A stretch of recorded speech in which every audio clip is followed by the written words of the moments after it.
बिहार को गारंटी देता हूं। एससी, एसटी, ओबीसी परिवारों को गारंटी देता हूं। अति पिछड़े परिवारों को गारंटी देता हूं। जब तक मोदी जिंदा है, मैं एससी, एसटी, ओबीसी और अति पिछड़ों के हकों को छीनने नहीं दूंगा। ये मोदी की गारंटी है।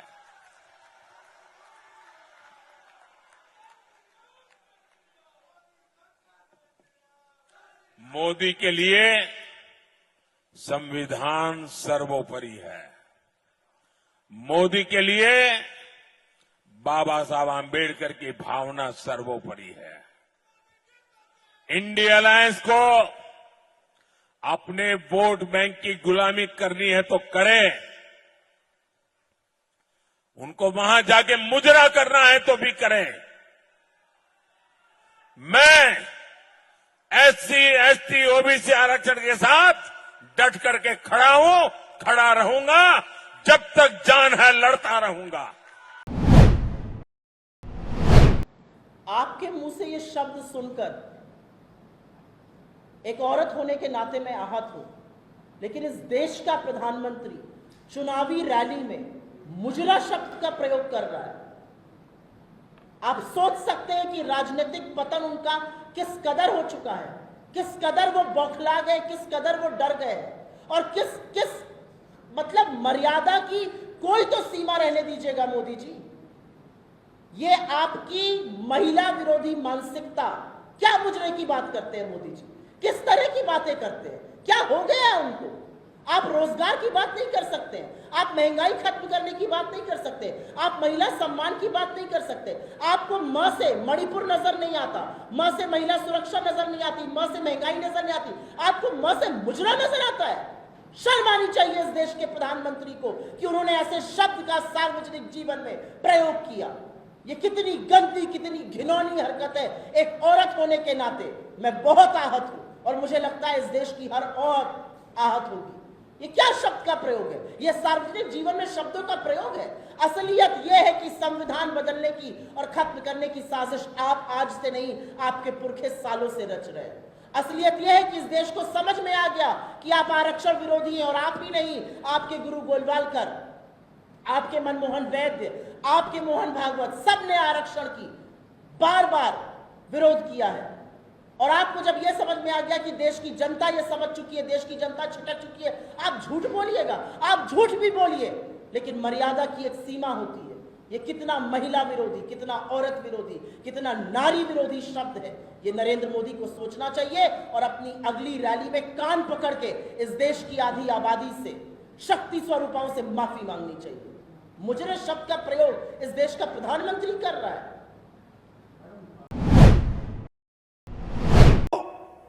चुनाव दो विचारधाराओं के बीच में है।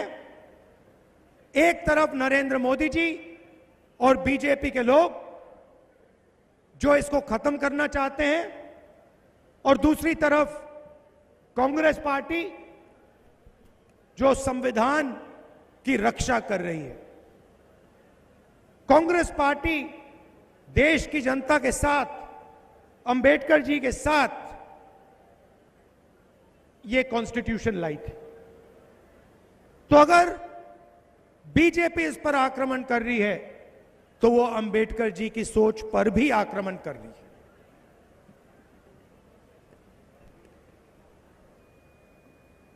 भाइयों और बहनों, आप देश में किसानों की हालत जानते हो, और आप ये भी जानते हो कि पिछले 10 सालों में नरेंद्र मोदी जी ने हिंदुस्तान के किसानों के लिए, पंजाब के किसानों के लिए इतना सा भी नहीं किया। उल्टा आप पर आक्रमण किया। 3 काले कानून लाए, और जब पंजाब के किसान, हरियाणा के किसान, महाराष्ट्र के किसान, मध्य प्रदेश के किसान सड़क पर उतरे, तो नरेंद्र मोदी जी ने उनको आतंकवादी कहा। यह बात हम कभी नहीं भूल सकते हैं।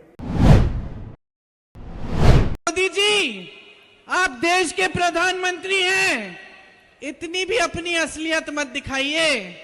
आपने देश को कहा है कि देश आपका परिवार है, परिवार समान है।